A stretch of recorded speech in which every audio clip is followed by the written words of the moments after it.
up, what up, what up? We're back at it again. Inside High School Hoops with my man ISO Ani. Special edition. Got an exclusive interview. Get out the way.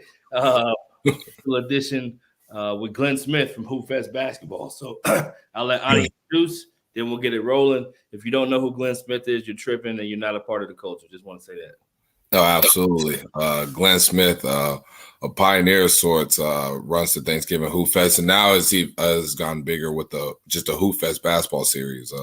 This year he's done the Thanksgiving Hoopfest that he does at Sandra Meadows, which is Duncanville in Texas, and also he just did it at Dickies Arena in Fort Worth. Right. The following week he had it at in Texarkana, which was big for that community. People trying to figure out why he did that, but that's big for that community to have that level of basketball there, and then just to see the talent. And then this week he's in Utah, so yeah, hats off to Glenn Smith. Yeah, the good thing is we get to bring him in the studio and ask him why he didn't take Texarkana, so the people can get the answers to the questions. So, without further ado, we will bring in Glenn Smith. Glenn, what up, homie? What's the word, fellas? How we doing this morning? Good, you? We're well, man. We're well. We're moving and grooving. Oh, yeah. Making it happen. We're going to get you in the prime seat. Hold on. Let's get you set up. There we go. Now we're ready to rock and roll. So talk about the change to Hoopfest Basketball first, and then we'll go through each one, if you don't mind. Well, I wanted to brand it, the company as a whole, because it's time to transition, to make the transition to some things that I have lined up in 22 and 23. And I wanted to add events under the umbrella of Hoopfest Basketball because everyone knows of the Thanksgiving Hoopfest. And so I wanted to add events to that, and I wanted all of them to fall under a bigger umbrella or a parent company that I built that has different legs to it that'll grow each year. And so that was the mindset behind, Hoopfest Basketball, and then having the three entities up under it. Yeah, I would think that the transition was pretty smooth for people to just probably seamless. People probably didn't even notice any difference because they know the Hoopfest name and that brand's so strong. When you add basketball, it's like, oh yeah, that's what it is. Yeah, that was the mindset behind it. That, and I have a few things. I think people will really understand why I did it in about 6 to 8 months. Because a lot of stuff is going to start falling, coming out. And I think it's going to be really cool for them to see it because it's like everyone that's in the basketball community is growing up as I've grown in this business, from having it be at Metro Academy, 13 years ago to now here we are, putting 10,000 plus in arenas and then expanding to new zip codes, so it's a real exciting time. All right, I'm gonna let Ani jump in. I know he was at the one in Dallas. Let's talk about the Dallas one, Ani. I'll let you lead the way. Yeah. So this every year of the Hoopfest that I've been a part of has had like marquee matchups, every day. I thought this year just had a really, like, it was loaded, when you talk about Sierra King, North Little Rock, with Kimball, Duncanville, the normal teams. I mean, I just felt like from Friday and Saturday, it was just marquee matchup after marquee matchup. What was the goal for this year's Thanksgiving Hoopfest? Because I know, like, you always try to raise the bar, but like, what was your goal for this year? The goal for this year was to outdo 2019, whereas a lot of people that are in this space are so busy worried about what this person's doing or that person's doing. I just try to kind of focus on what Hoopfest Basketball is doing and try to do better than what I did the previous year. I don't really count 2019 because it was a COVID year and it was just a doubleheader, but I know 2019 really kind of set the tone and raised the bar on a lot of things. This year, what I wanted to do was I wanted to give the common basketball fan and the common basketball consumer something that they could come to and be pleased with throughout the whole day. Like you could really sit down at 9 a.m. in the morning and watch high-end basketball, probably the best basketball that you can watch in the country during that weekend, from top to bottom. And then when you factor in the girl games that I added in, I think it'd be hard to find an event that had that kind of quality of competition and matchups, throughout the whole day. Because any game you watch, there was a high level matchup with people and teams that really performed at a really high level. And then that's what I wanted to give people. I wanted to give people who always thought, what if this team matched up with that team, or what if this player matched up against this player? How would it go? Well, let's find out. In a setting where the lights are a little bit brighter, the stage is a little bit bigger. People can have it in other places or in different environments, but it's not the same as it is during Thanksgiving because the lights shine a little bit brighter. There's more press. There's more expectations. The stage is bigger. There's more pressure. Because everybody's coming, and then they expect your best against their best, and then that's what I try to give people. No, that makes a lot of sense. Thanksgiving Hoop Fest has turned into some for me is like, you have Thanksgiving, and then right after you have your Thanksgiving dinner, it's like, okay, we're ready for the Hoop Fest. It's always been something that I've just anticipated each year. Talk about just, you've talked about it, like from beginning to now, but just, is that something that you want people to always feel like, hey, I want you to be ready for the Hoop Fest. Like every year, like after Thanksgiving dinner, I'm like, okay, it's Hoop Fest. Like my players, we played on Saturday. Like they were just texting me like, man, we ready. And it just like, there's a lot of like excitement coming to the Hoop Fest. How do you feel like, how do you get that type of excitement, anticipation?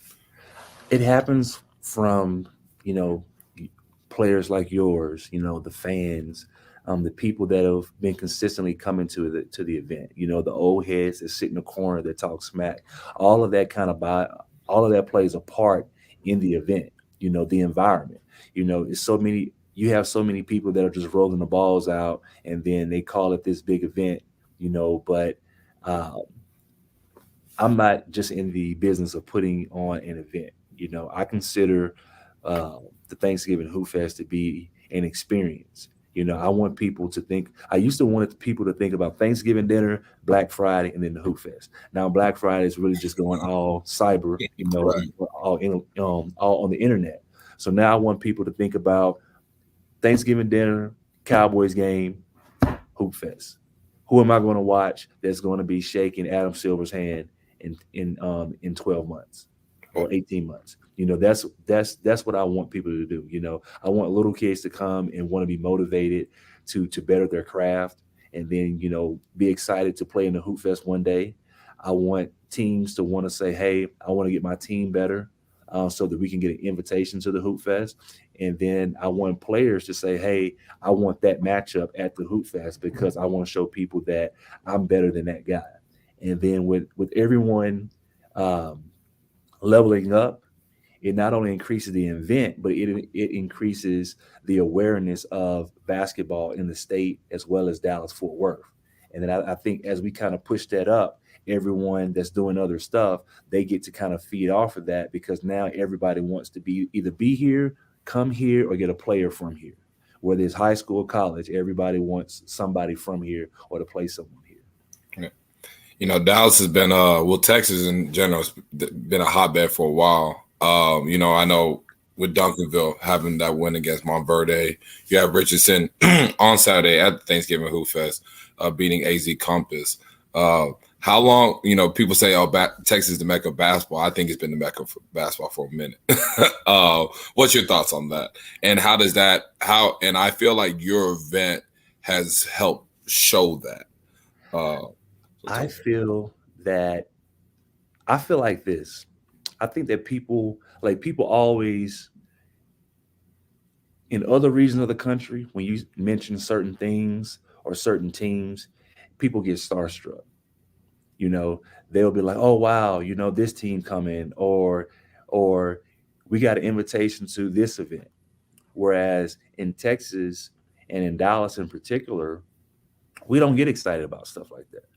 No disrespect to Wilkie down at the City of Palms, but he really wants to get Texas teams to his events, to the City of Palms. But I had to tell him one day, people from Texas don't get excited about City of Palms. We don't get excited about this team or that team. Why? Because we feel like we got the best teams, we got the best players, and we got the best facilities.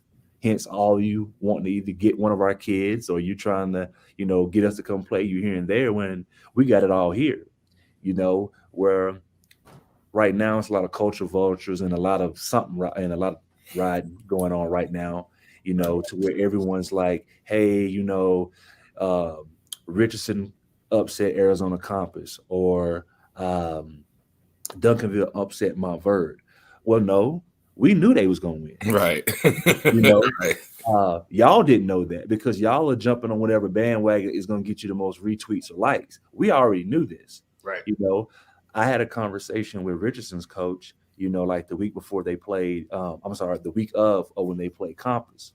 After talking to him, I knew that Richardson was going to win that game. I didn't care who Compass had. Richardson coach had the greatest line I've ever heard by a coach. He said, when we play them, I am going to have the best player on the court. And my best player is going to have the ball 95% of the time.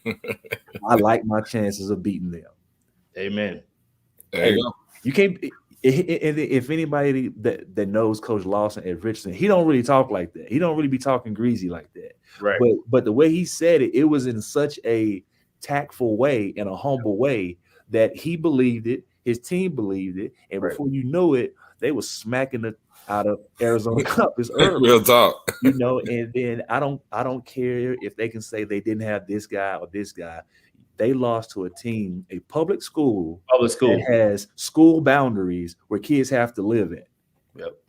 Whereas their boundaries is the world. Endless. Right. No, you know what I'm saying? The world. And then you fast forward to last night.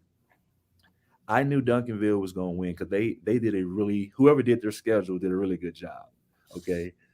I knew Duncanville was going to beat them because that team didn't like how Montverde did them in 2019. Right. And then they didn't like how Sierra Canyon did them either. So basically, like I tweeted last night, Duncanville was out here trying to get their licks back from 2019. Right. You know what I'm saying? Like they tagging people that got them, and Montverde, that team was a little bit different. It would have been interesting to see what that team would have did against this team. Mm-hmm. But with those two, those are the two teams that people love to talk about right now, and rightfully so. Right. But then in the wing, people may forget Arizona Compass almost lost Friday night. Yeah, they did. McKinney. Yep. You know what I'm saying? They almost got popped that night. To McKinney with Jacoby Waltz. If the coach maybe it's easy to play Monday morning quarterback, but if he may have, made one or two little adjustments, or if a couple balls go a different way, they could have went 0-2. Right. And public high schools, like you said. Yeah. They got school districts, you know what I'm saying? They got DCs and stuff. You got school buses. Yeah. They riding on yellow dogs, and then that's why I think what's great about Texas right now is, we barring none, fading all. We like line them up, and it's good for the culture. It's good for basketball here in the state. It's good for basketball in Dallas. No knock on what they got going on in Central and South Tech, in Central and in Houston. But right now, Dallas is where it's at. Yeah. Like you can line them up, and it's going to show, it's showing right now nationally, and it's going to show in March when the state tournament gets here. I hate to say it, it may be like a crown sweep around here from 6A to 4A, hold up, 6A. Maybe even 3A, because Madison's 3A, right? Right, Madison 3A. I think the favorites are 3A. Yeah. It could get ugly for the state, this year again. But I say that, playfully, but it just kind of shows how our basketball is, here right now, and it's exciting, and then I hate to say it, but I was talking to Buff a couple weeks ago about some young kids and a couple other people. Man, I don't think we letting off. No, that 25 and 24 and 26 class are loaded. 25 especially is, It's loaded. As good as can be. Yeah, it's not letting up no time soon. So it's gonna get interesting, and then I got a couple things that I'm about to roll out, in the next 6 months. That's gonna make it real interesting, for everybody and make it fun too. Right. What's some of the vision? Obviously, we'll talk a little about Texarkana. You can answer that within this question. What's some of the vision that you can share? Obviously, you've added Texarkana. You're now coming to Salt Lake City. I'm here to be able to watch the event tonight, actually. So I'm looking forward to that and just being in the new state and bringing Texas teams here and getting some other teams. What's some of the vision like overall? Maybe not specific things, but what's the goal of what you're trying to do for basketball as a whole?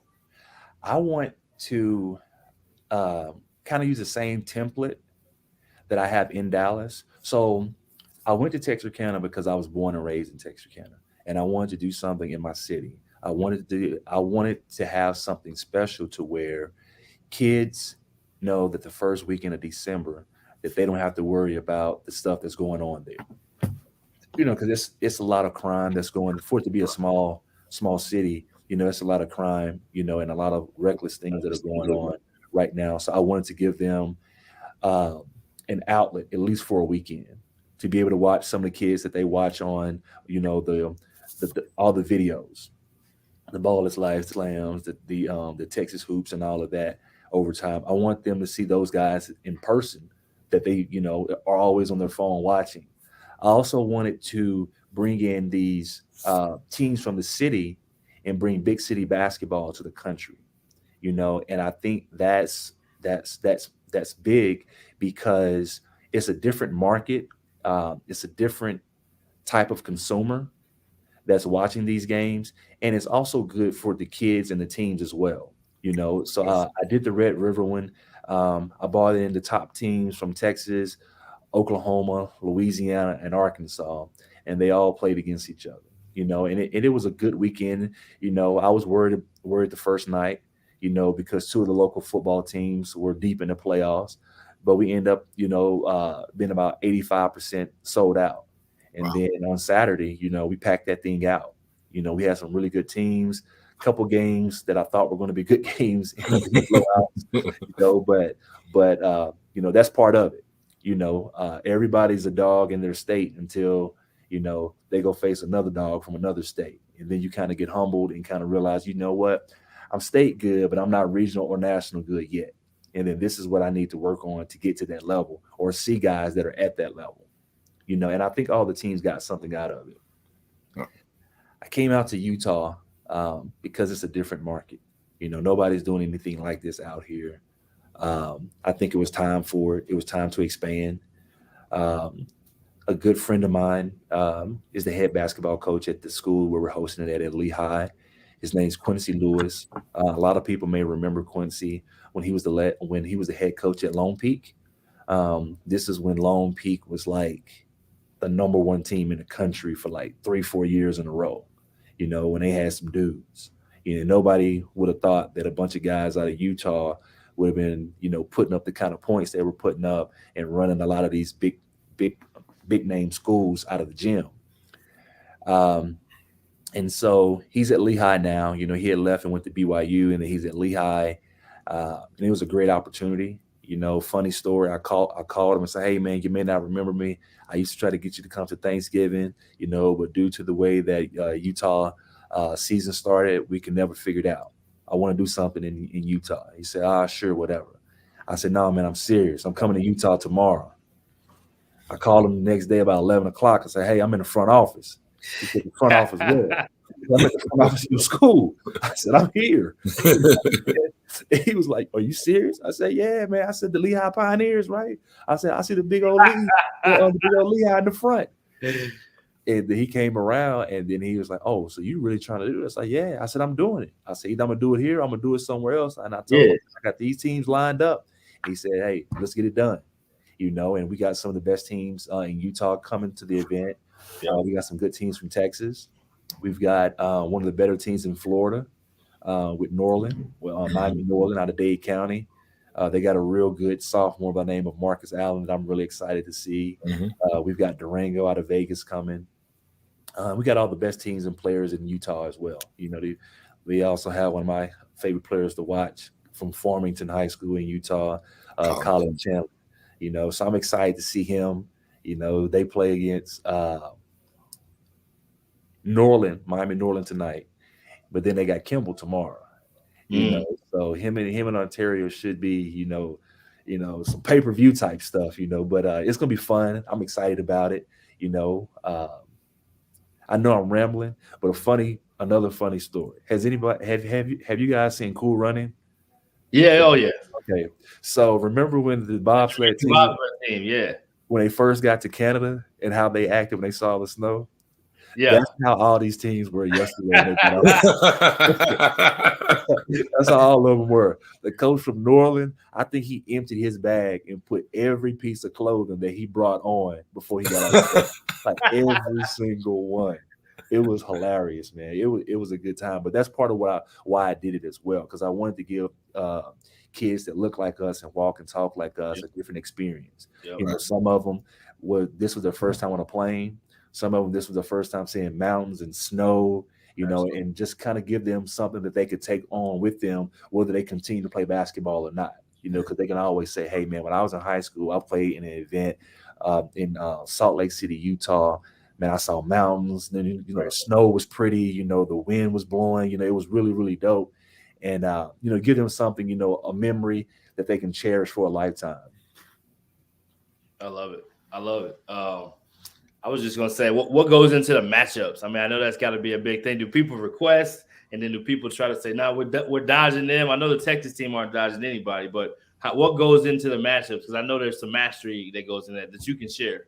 It's a little bit, I can't give away the whole gumbo recipe. Secret sauce, of course. I can't give away the whole gumbo. Can't get the whole recipe. Nah, man, can't do it. But a lot of times I kind of check the pulse of what the city wants. That factors in a lot of it too. Yeah. What the city wants, what hasn't happened that needs to happen. Right. But then on the flip side of it, I involve the coaches a lot, because I don't want them to feel like that I put them in a no-win situation. So I kind of, for lack of better words, in some cases, kind of let the coaches pick their own poison. Yep. And then kind of add my own seasoning to it, and then kind of say, hey, this would probably be the best thing for the event. Yep. I got one last question. I'll let Ani ask the very last one. We got two left. How has the rise of like Duncanville High School in particular, because Duncanville hasn't always been what they are now. Obviously, they had a run with Phil McNeely. There was some in-between spurts, but it's on a different level than it's really ever been for the culture too. So how much has that made it? And there's always been a team within the city, but Duncanville in particular just seems like consistently now you kind of know what you're going to get year in and year out. No matter what the players are, who the players are, there's always going to be one of the top teams in the country. How has that helped just being able to put events on the way that you are? It's helped. I think certain schools have a culture and a expectation, and I think that when those schools are good, the basketball in the city has more excitement. Yep. Yeah. For example, when Lincoln or Sock are really good, the city buzzes more. Yep. When North Crawley is good, the city buzzes more. Just because of their fan base and just because of their alumni and things like that. And with Duncanville playing well, and Duncanville, I was talking to someone about this last night. The stuff on the court is the stuff on the court. But Duncanville and a few other programs have really done a phenomenal job of marketing their program. Yep. And then that's the difference. Yep. Just to be honest with you, don't get me wrong, Duncanville is a phenomenal program, but the marketing that they've done and the way that they do it, that's what really has elevated a lot. Right. And they do some stuff that's for lack of better words, cool, that a lot of other coaches won't risk doing because they don't want to take the backlash for it if they lose. Yep. I think, because it's rare. I've watched this now, like Duncanville coaches were the first set of coaches that I saw jaywalking, wearing Jordans on the sideline. You know what I'm saying? And it seems real simple. It seems real simple, right? But kids pay attention to stuff like that. Yeah. Just like when I go to these events in the summertime and then the live period, college coaches, they getting their shoe game right because they know kids. It sounds petty and it sounds simple, but kids looking at that. And then now you got coaches that are like elite Nike schools or elite Adidas schools, like they rocking Yeezys, you know what I'm saying? They rocking the exclusive dunks, you know what I'm saying? They rocking the Travis Scotts because that's an eye catcher for those kids now. And then they're using that to their advantage. And I think like simple stuff like that, and then the way that they market themselves, is a plus for them. And then I think that, not just the basketball stuff is going to be the basketball stuff. But the way that they do that, I think that if other programs did that would kind of help elevate, what they're doing. But you got to be ready for the backlash that comes with it if you don't win. Right. But that's just part of it, But if you market yourself, that way, because they do a hell of a job, And Brittany does a great job with that as well. Brittany Graham does a great job, really good job, And I think if other programs, kind of use that template to market their program, that they can kind of elevate as they win as well. Yep. Because you got to win too. You can't come out with like some brand new uniforms every game and get your head beat in. You know what I'm saying? Right, real talk. I mean, coming from the college level, it was really kind of taking the page out of what you see from coaches at the highest level. I mean, now you look at the bigger programs. Chris Beard, you'll use him as an example at Texas. That's something he did at Texas Tech, and now he's bringing to Texas. He's got his fireside chats. He's engaging with his fan base. He's engaging with the culture. Obviously, the assistants the same way. Musselman, who's really big on social media, has also used that. And you got to win, like you said. But there's an element of this part of the production. This is part of the being a part of this program. Calipari, obviously, they have a stage. They're doing the same thing. So Calipari's the master of this, no doubt. Calipari been doing some slick stuff. Listen, man, for a long time. I don't remember what year it was. Calipari got on Twitter and he said, "I apologize to all the recruits that I hadn't returned your call. I've been busy dealing with my 6 first-round draft picks." Something along those lines. And he said that. And that was the most player comment I've heard. I'm like, you slick for that. You real slick for that. You know what I'm saying? The way he did it. But I think other people are doing some stuff as well, in the college ranks. My boy Alvin Brooks, after they won that championship, he's killing. It was like he had like everything ready. It was like he was on, what's the guy on Twitter who always has the funny meme right on cue? Josiah. Yeah. It was like Johnson. It was like AB3 had like, hey, if I ever win a championship, this is what I got lined up. I'm gonna hit this boy. Yeah. It's like, hey man, if I go to the club tonight, I'm rocking this outfit. I already got it laid out there. It was like AB had it ready. Like as soon as the championship hit, like he had some dope content coming. He really out. did. He did. You know what I'm saying? Yeah, I think he had the Uno game the one time or something like that. Oh Championship man, trophy. He had some great stuff. But that's, like you said, that's all about for the culture. You know what I mean? That's part of recruiting. That's part of branding. That's part of showing that you can still have fun and win. Yes, no doubt about it. All right, I'll let you close it out. Going back to the Texarkana the Red River shootout Hoopfest. After the games, I saw the kids taking pictures with the players and stuff like that. I thought that was really really dope experience for them. You talked about you want to provide that experience when you saw the kids like coming into the court and taking pictures. I mean, how did that make you feel? It felt really good, and then I'll tell you why. Because, we've had teams long time ago that would go to the Marshall County Hoop Fest or the cancer event that they used to have in West Virginia. Yeah. And there would always be kids lined up and waiting on the teams after that. And I felt really good about it, about that one, because I'll just say it, like all the kids that was there, ain't no telling what they would have normally been doing if they hadn't been at that event. That's the first thing, because I was really happy to see so many kids there that weren't out, or doing some stuff that they don't have any business, or at home, or just on the video game playing, not, doing anything. that was the first thing. The second thing is that I was extremely happy and extremely proud because all those kids look like us. Right. You know what I'm saying? Like they were all happy. They got to see the guys who they heard about or read about or see on the different outlets, and just the look on their faces was worth it. But on the flip side of it, seeing the faces of those players getting that kind of love, that was really dope as well. Because in the major cities, they're so accessible. Yeah. You know what I'm saying? Yeah. They're so accessible. You can see, this kid or that kid anywhere, and you can see them so many times. Like this was like, hey, if I want to see these guys, I got one time, and I'm to see them this close, and to see them before, they go to that next level. And those kids, man, you just saw their faces; they was lighting up, on both sides. I think the players that was taking the pictures was just excited as the kids that was asking for the picture, and it was like really, really dope. And I kind of hate that I didn't get any content, to like a keepsake, for myself, because those kids, like, they really, really, enjoyed that, and the players really enjoyed it too. I don't think the players were like ready for that, because the kids were, hey, can I get a picture? Can you ask him if I can get a picture? Like, oh, okay, let's do this.